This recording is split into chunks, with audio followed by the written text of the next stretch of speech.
During the referendum campaign, we were told Brexit would be a boon for the UK economy. Now even arch-Brexiteer Nigel Farage admits that hasn't happened. The UK economy is the only G7 economy not back to its pre-pandemic size. Business investment has lagged behind comparable economies. Economically, the UK would have been better staying in, wouldn't it? I don't think that for a moment.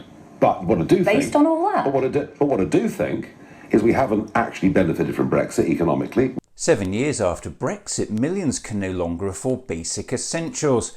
1 million adults can't even afford to eat every day. 3 million food parcels delivered by food banks last year, and the UK as a whole has become poorer. Ours is now forecast to be one of the worst performing economies in the world, not just 7th in the G7 but 20th in the G20, behind even sanctioned Russia. The government can no longer hide from the catastrophic damage its hard Brexit has inflicted on the country, but insanely continues to pretend it isn't happening. I mean, do you deny that Brexit has meant the economy has grown less slowly than it otherwise might have been? Well, what I don't accept is the premise that Brexit will make us poorer. The Office for Budget Responsibility calculates that Brexit alone will make Britain 4% worse off. That 4% translates into roughly £100 billion less cash generated each year. That's £40 billion a year less tax revenue, so £40 billion less to spend on our schools, on our hospitals, and all the things we collectively and so desperately need. We haven't actually benefited from Brexit economically. So much for that extra £350 million a week for the NHS. And now comes a warning that the post-Brexit trading arrangements the government negotiated with the EU and sold to the public as a negotiating triumph threatens the very existence of the entire UK automotive industry, which employs 800,000 people.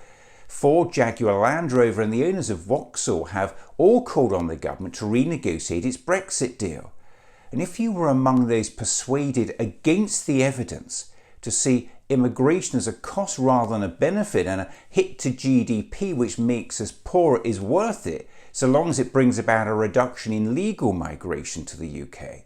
Let's see how that's going. Let's just have a look at what the current situation is, because it really has been going up at a rate of knots recently. I mean, you can see here the absolute spike in net migration to the UK, over 500,000. There's different elements of this. The blue line at the bottom there is Hong Kong and Ukraine, which, as you say, has gone up. But then, of course, the lighter blue line above that is people in work, and that orange line at the top is students. So as you can see, that is the breakdown. Immigration has gone up, not down, since we left the EU, with one analysis suggesting net annual migration figures to be published this week could see a rise to 700,000 or even 1 million. We have got people queuing up to come to this country to pick crops that are rotting in fields, to work in warehouses that otherwise wouldn't be operable, and we're not letting them in.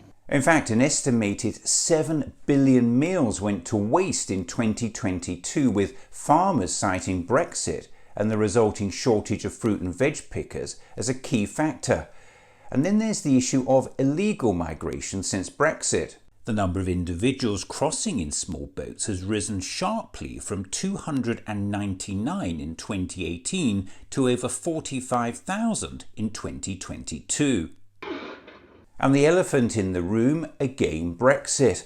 The huge rise in the numbers of dangerous small boat crossings is in large part a direct consequence of the Brexit deal championed by the Prime Minister.